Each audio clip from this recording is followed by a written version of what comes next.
Welcome to Mock the Week. I'm Dara O'Brien. The news this week. Home Secretary John Reid remains under pressure for his prison sentencing policy. For instance, this week a paedophile was set free who 3 months ago might have gone to prison. Oh well, swings and roundabouts. It is now standard police procedure to ask the suspects, do you have a criminal record? And if they say yes, to ask, do you have any idea where it is? Denying that new super casinos were a bad thing, a government spokesman insisted that they would not represent a tax on the poor, adding, no, you're thinking of scratch cards. Church leaders have condemned the super casinos, saying gambling offers a false hope to the impoverished, and that people should instead be putting all their faith into a shiny, beardy man who lives on a cloud. Blackpool lost out in their bid for the super casino. This is the worst news to hit the town since Joe Pasquale extended his summer season.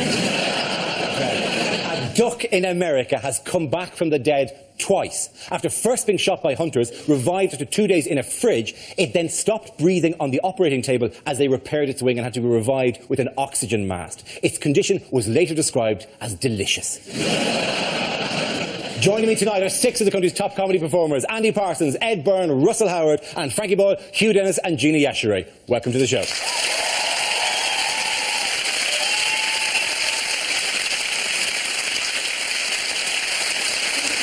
Our first round is called Headliners. Here's a picture of this week's top tabloid target, John Reid, with some cabinet colleagues. But what does RIPS stand for? I was thinking Reid impersonates Pope successfully. Look at Prescott. Is it Reid interrupts Prescott's sleep? Is it Reid imagining Prescott's sex life? Or is it from left to right? Right idiot, plonker, shagger. Is it Reid invents prison statistics? Would he invent statistics as bad as the ones? Would he really go, we don't know where they are, we're jammed. Is it Reid in prison's scandal? That's exactly what it is. Well done, Ed Byrne. Very good. Now, the answer I was looking for was Reid in prison's scandal, although frankly shambles or shock would have worked just as well. It refers to the latest problems at the Home Office, with the prisons at bursting point. The Home Secretary is being criticised for requesting softer sentencing to ease overcrowding, on top of his department's failure to keep track of hundreds, literally hundreds, of serious offenders. I can't say that enough, ladies and gentlemen. They're everywhere. Who knows where they are at any given time? Hundreds of them. I think I've got one. How has John Reid dealt with the problem of overcrowded prisons? He's released the paedophiles. He has. You're the ones who do us less harm. You, go. The problem is they say that with paedophiles, we can never really make the punishment fit the crime. Could we dress the paedophiles up as Morris dancers so that they have bells on, the kids will know when they're nearby? And, beautifully, real Morris dancers will get beaten up for being paedophiles. There are apparently over 300 sex offenders have gone missing. They're on the register and have gone missing, and they don't know where they are. And they say part of the reason why some of them go missing is because they give such vague addresses. They're allowed to give there's one guy whose address was down as a tent near the leisure centre. Then, this is true, he changed his address to simply the woods. It's not just paedophiles, though, is it? Actually, he's being done because they are reducing sentences and stuff. And essentially, what they've done is they've introduced a January sale to the prison service. It's like, murder used to be life, now 6 months. BBH was 6 years, now a week. Fraud, you go absolutely free. He's trying to say that the Home Office is like renovating a house. You pull back the wallpaper and you discover problems behind there. But I've renovated a couple of houses. I've never pulled back the wallpaper and found a paedophile in the plaster. Right? Well, one of the solutions they're thinking of doing is apparently the Swedish system, where you get found guilty, right, but you don't get straight to court. They wait, right? They wait until there's a space in prison. It's called the one-in, one-out system. You queue to go to prison. That seems a very British way of sorting things out, doesn't it? You hear this little voice going, OK, cell number 4. Well, it'd be more like some sort of really grim Argos. And Argos is relatively grim at the best of times. But a really, really grim Argos, where instead of getting some sort of cheap barbecue set, you actually got banged up for 6 months. Couldn't we just build a wall round Liverpool?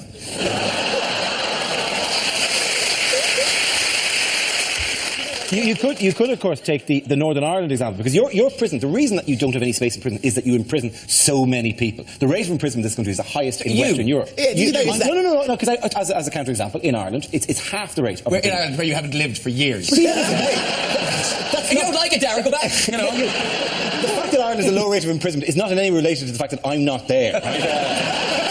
If I was still there, it wouldn't shoot up. Like I wouldn't be forcing people into jail. No, but when you say you mean you British people, as opposed to you who live here. Because if it's you who live here, it's we who live here. We who live here, taking their jobs. That's not.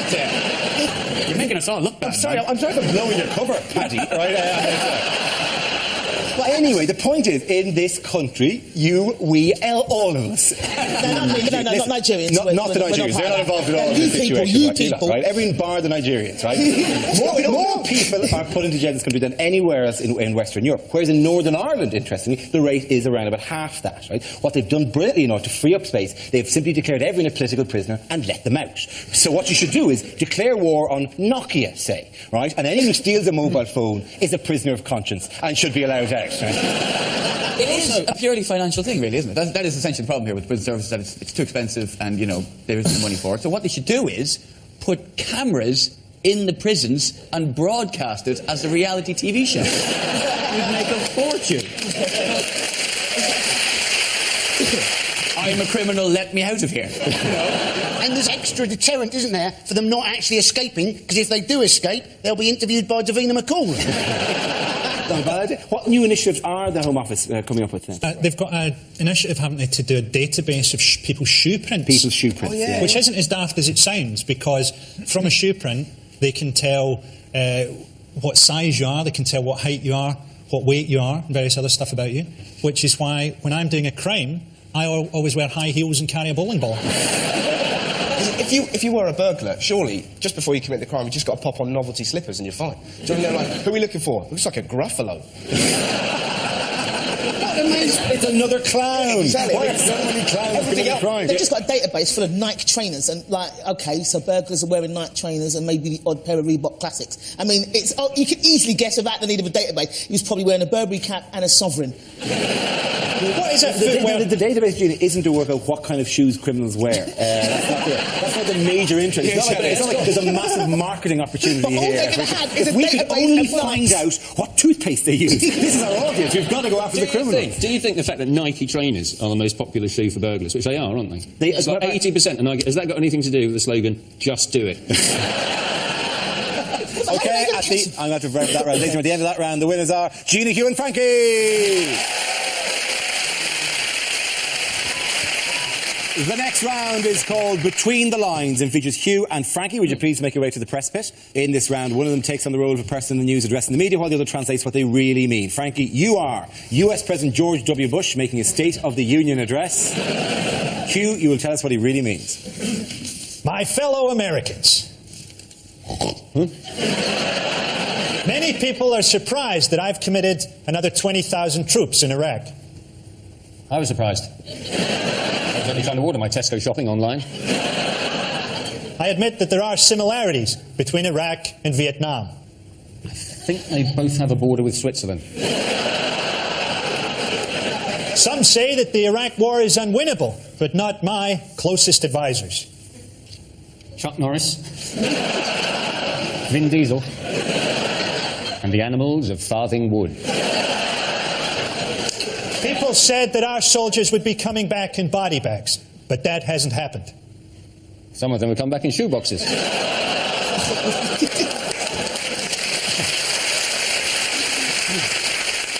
Thanks to me, the war on terror will be won. By Al-Qaeda. Soon the world will be a much safer place. I'm retiring in 18 months. I remain firmly opposed to abortion. Even though I'm a great advert for it. Well done, Hugh and Frankie.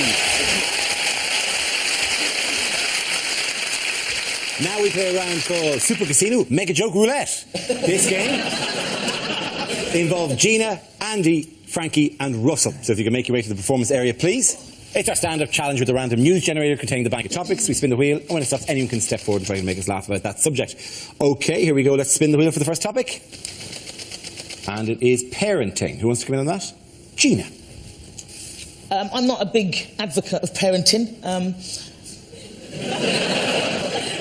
You can obviously tell I haven't got kids. I love kids. I just love holidays a lot more. That's all. Because kids are expensive. They are. They're expensive. Christmas has gone. I'm glad it has, because kids do not believe in Santa anymore. But then, having said that, I didn't believe in Santa either. But that's because my mum's Nigerian. There was no way she was going to let a fat white man take the credit for all her hard work.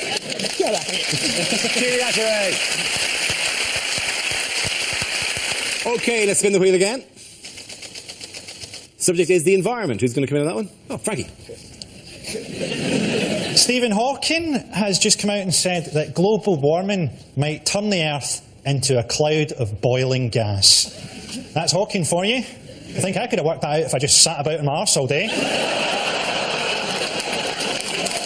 Ryanair are getting a hard time from the government because they're not doing enough to combat global warming. And you think, well, air travel isn't good for the environment. And surely no one has done more to put people off flying than Ryanair.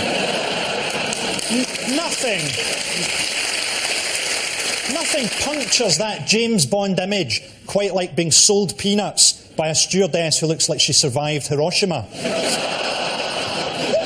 There's no way that Ryanair are as big a polluter as China, although Ryanair do have a worse record on human rights. Thank you very much, Frankie Boyle. OK, that leaves us with the entire other side of the room, Andy and Russell. Let's spin the wheel. The next topic is the body beautiful. Who wants to come in on that? We come in all shapes and sizes, don't we? Right. Good example, my mum has recently joined an under 5 foot club, you know. I'm not lying, you haven't seen a prettier sight until you've seen a load of tiny ladies sat around a table, their feet barely touching the floor, sat there, because they're all under 5 foot, convinced they've got the same things in common. They haven't, right? The only thing they've got in common, when you hoover near them, they don't have to lift their legs. That's pretty much it, right? There's a really amazing old lady there called Sue, who's about 80, and she's got a prosthetic hand. Now, we got chatting, right, when she first went to school, the state of prosthetics was so poor, she actually went to school with a full-size man hand. As if your first day at school isn't terrifying enough. We're going to get bullied. There's your hand. You'll grow into it. What do you mean I'll grow into it? I'm a little girl, I'm not Gordon Banks. What's that? Russell Howard. And Andy, that's who you've been left with. OK, it's legislation. Away you go. Now, New Labour have apparently created up to 2,000 new offences since they've been in power. You apparently can now get fined if you park more than 50 centimetres away from the curb. Now, I personally don't mind this. 50 centimetres is almost 2 feet. If you can't park within 2 feet of the curb, I don't think you should be driving. Because let's face it, if you've parked further than 2 feet from the curb, you've not bloody parked. You've stopped in traffic and pissed off. I'm going to give the points in that round to Gina and Frankie. Everyone come and sit down. Time now for, if this is the answer, what is the question? On the board, 6 categories. Gina, what would you like? I'm going to go for social affairs. OK, social affairs. The answer is 265 million. Gina, what is the question? Is it how much will the London Olympics cost each of us? Is it how many viewing figures would Top Gear have got if it had been Jeremy Clarkson who had apparently been involved in the serious crash? Is it how many ways could a dyslexic spell onomatopoeia? Is it what is the current chart position of Peter Andre's Drum and Bass Christmas?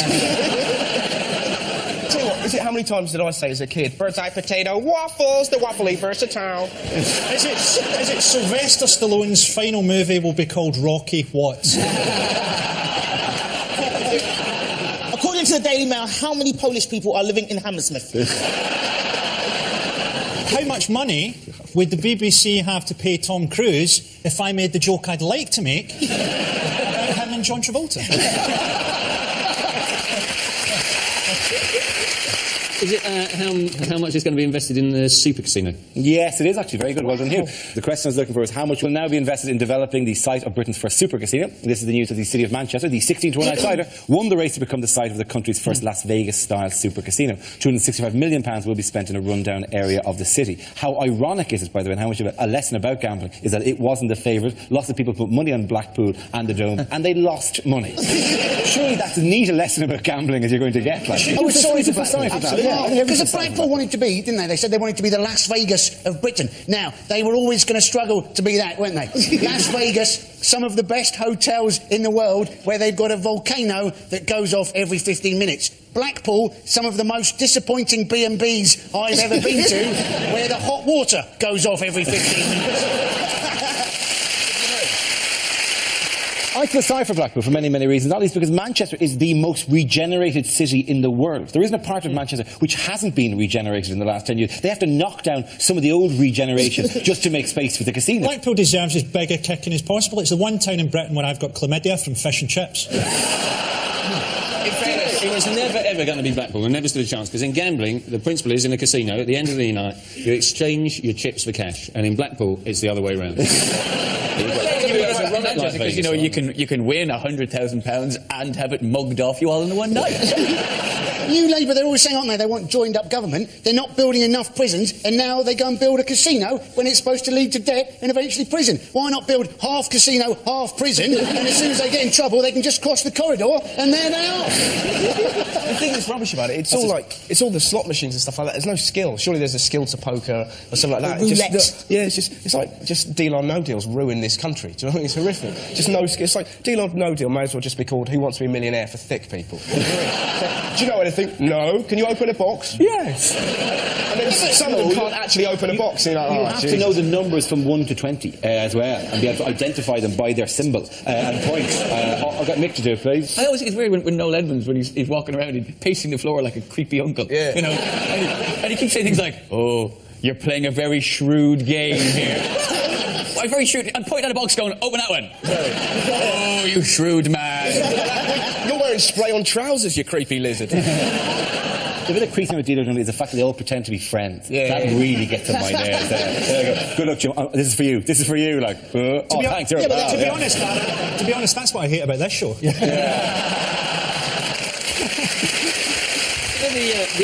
other part of the gambling. I asked him to be godfather of my child. That's what's funny about that line. I think, super casinos are terrible because, people are too vulnerable to cope with this. People in Britain are addicted to eBay. How are you going to cope with £1 million prize money if you're up till 3 in the morning trying to buy second-hand pyjamas? Rowan Williams, the Archbishop of Canterbury, said that the casinos will contain imprisonments of the soul. Which sounds cool. Right in the middle of the casino, there's a soul prison of some description. Like that thing in Superman 2. It's like a hologram of James Brown. Welcome to the soul prison.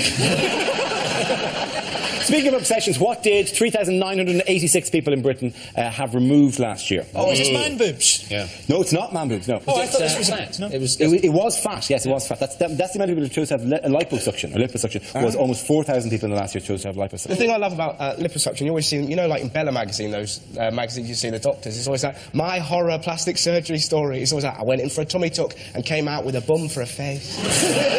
It's a bit odd, though, that men... it surprised me that so many men did it. It was about 5% of these people were blokes. Yeah. And that really surprised me, because I would have thought a major difference between the sexes is that women are generally worried about how they look. And men, even the elephant man, probably woke up in the morning, looked in the mirror and went, yeah, looking good. In fairness, it doesn't happen. No, in fairness, he went, yeah, looking good. Killer! I'm no looker, but I'm funny. Having your man boobs done is a very sort of decadent kind of stage to get to, though, isn't it? That's why when I had mine done, I donated them to an African transsexual. Very kind of you. The man boob statistic, just there were 90,000 instances of cosmetic plastic surgery that go on during the year. There were 177 moves, right? All the papers ran. Well, 177 moves? No, 354 moves, I suppose. 177 operations to remove the moves. What about this one? What are we supposed to do here?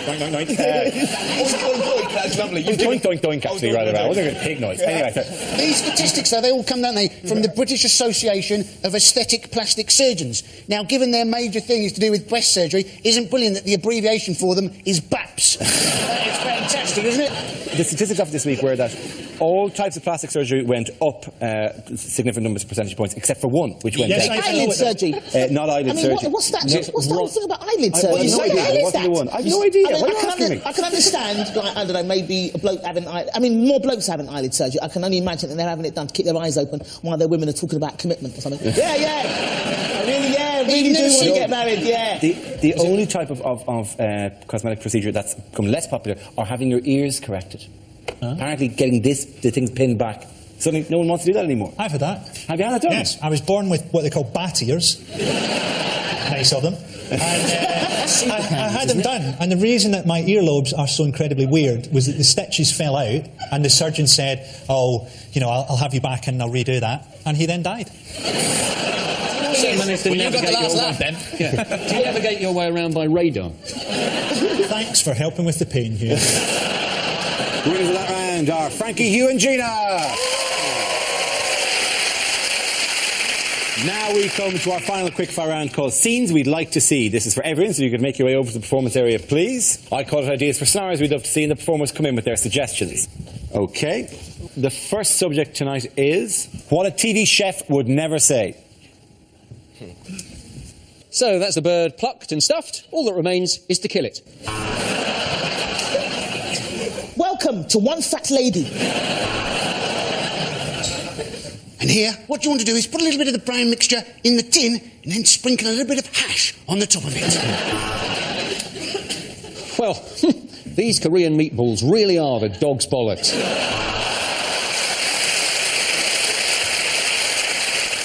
If you're wondering how to get the perfect skin on your parsnips, then you're mental. Hello, I'm Delia Smith, and today we're going to cook a panda. Am I invisible in this fucking jacket? I think you do.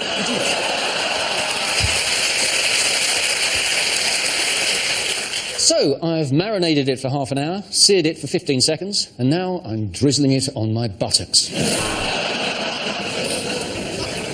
You just need two things to make this dish. What you need is a takeaway menu and a phone.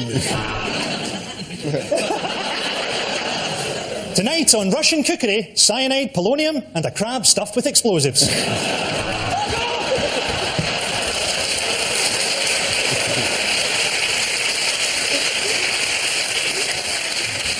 It's not going to be worth it now, is it?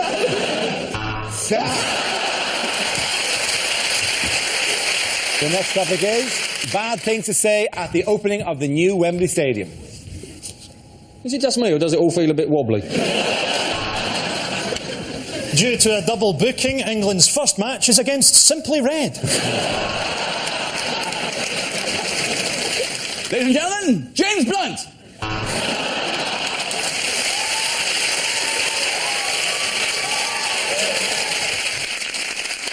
Welcome to the 2008 Cup Final. So if you can all make your way to the coaches, we're on our way to Cardiff.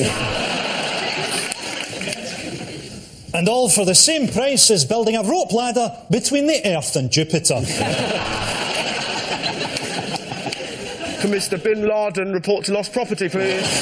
Mr. Bin Laden. And who knows, maybe here, one day, with the right linesman, England can cheat their way to another World Cup.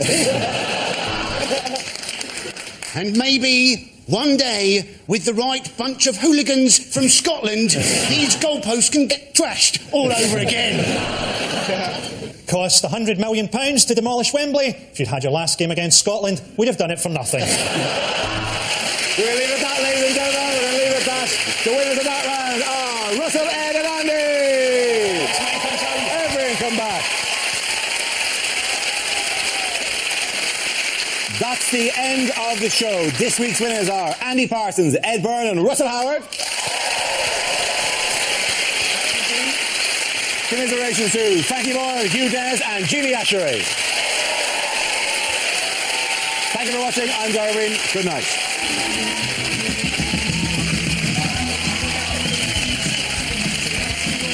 Mock the Week is back next Thursday at 10.